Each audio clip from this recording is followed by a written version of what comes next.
Ladies and gentlemen, welcome back to the channel again. Thank y'all so much for coming over, man. The news be newsing. I mean, my goodness, man. I'm still trying to stay focused to see what's going to happen with this whole Ghislaine Maxwell situation. Is she going to be pardoned? Will they release the list? All this, all that. And then out of nowhere, you hear about the Fort Stewart in Georgia, the base where you had five soldiers or five people shot. It says suspected Fort Stewart shooter is an Army sergeant, according to law enforcement officials. Because I was wondering, I was like, what does this base look like? Do you have to sign in? Is there walls?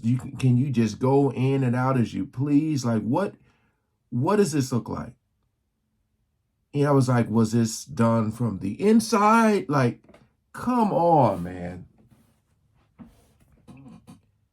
It's like you cannot catch a break. I said 2025 has been so crazy, so unpredictable. Like,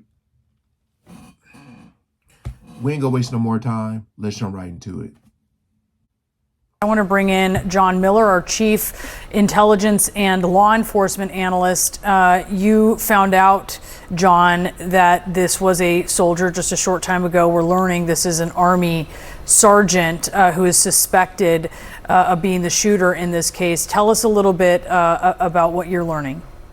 Man. Well, we're learning he is a member of the military, member of the Army, a sergeant, and he comes from Jacksonville, Florida. He may be assigned to that base, but as Josh Campbell was pointing out before, there's a couple of ways to examine something like this when it's fluid. Is it an insider threat? Was it an outsider threat? If it was an outsider threat, how did they get on the base? How did they get through layers of security? How did they bring a weapon? Those things peel away now. We're looking at someone who was likely assigned to that base. Like what do you do? What if there's copycats? What if somebody is at another base is thinking like he's thinking and been wanting to do something like that? Like, how do you even notice this? What were the signs, if there were any? They could have been talking to him one day, chilling, just going over stuff, routine, and then out of nowhere. Like, how are you supposed to feel safe when the threat is from the inside? This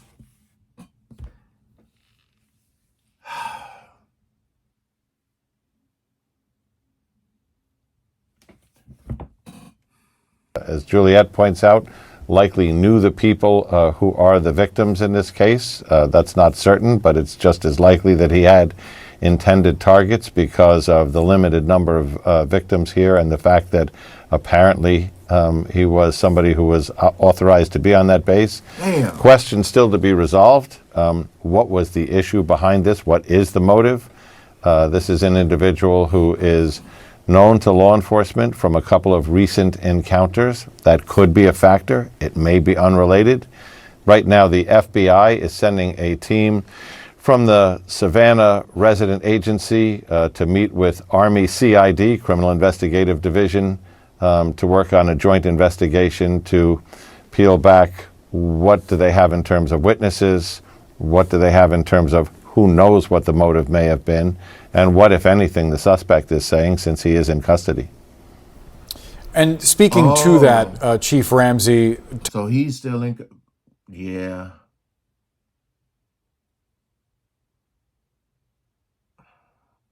Because I was hearing something about the threat. It's no longer a threat. So I thought they took him out. So I'm just wondering, were these like actual targets, or did he just randomly just start at the first people he's seen? Jeez, man. Talk to us about the process of now trying to extract information from this individual, and also what you make of the fact that he was known to law enforcement, even though John makes clear that it's not certain at this moment whether it was related to the shooting or not.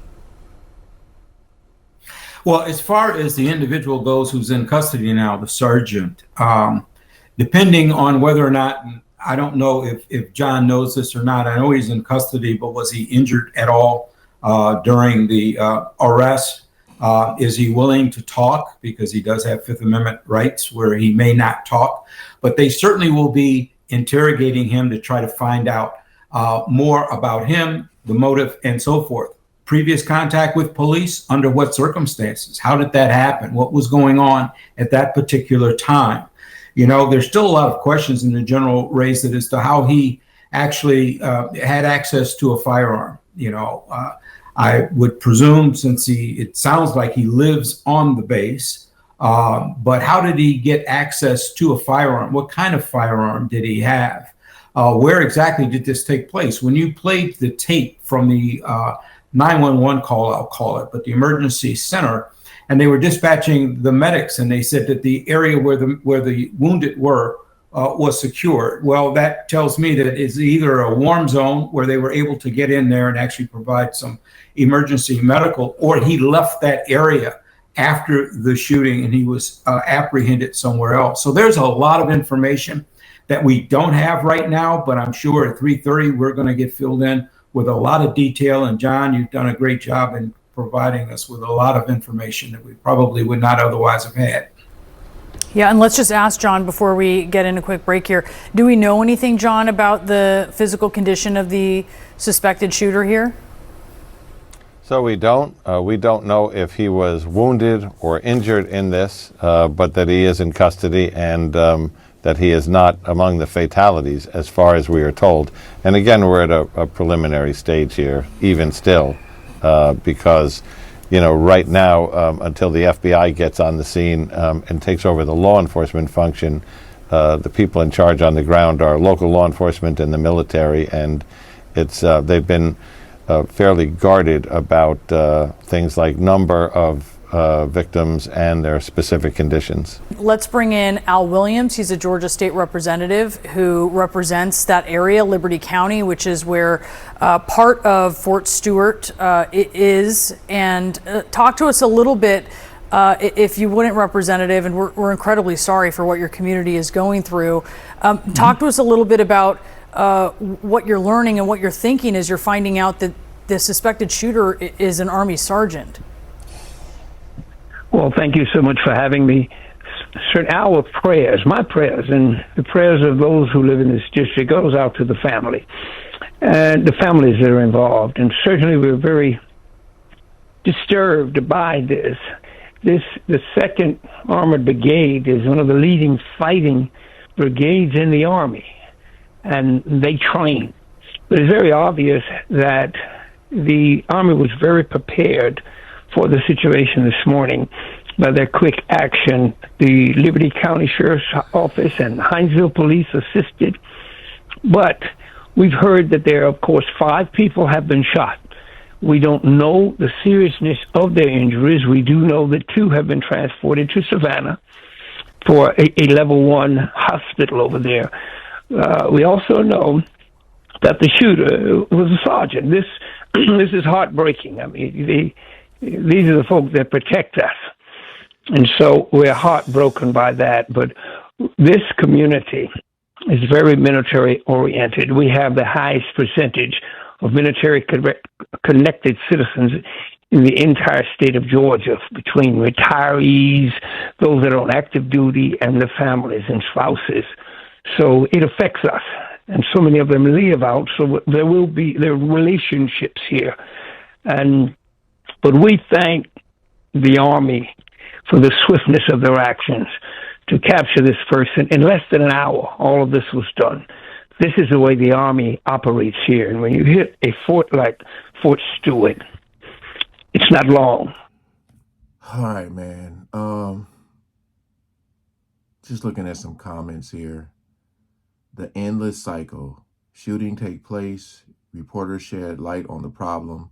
Thoughts and prayers are offered. Nothing gets done. Cycle happens again. Big facts. Again, trying to stay focused on this list, this Epstein list. I ain't saying like they're trying to hit us with distractions and stuff, but at the same time, man, it's like you can't even focus on one thing because something else ends up happening. You know, I'm pretty sure more news is going to come out, but I'm just saying, man, I know my brother is retired Air Force. I had uncles and stuff that served. I know people who are actively serving right now. It's like this type of stuff ain't supposed to happen. You know, everybody there is supposed to be together, protecting each other, and a sergeant. A lot of people are saying release the list, release the list.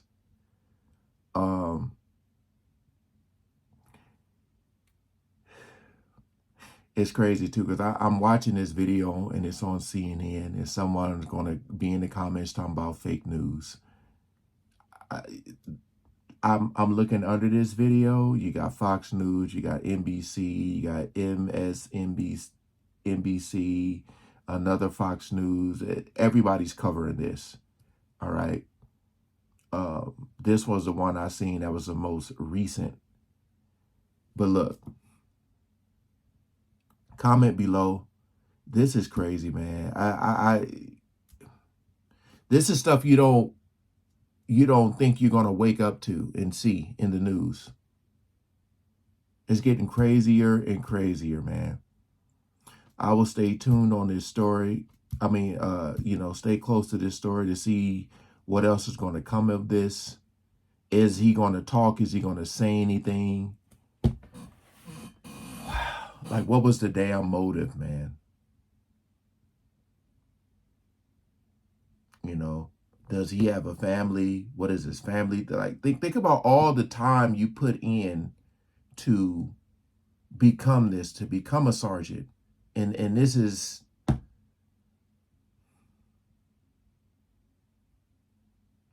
all right. Peace out, man.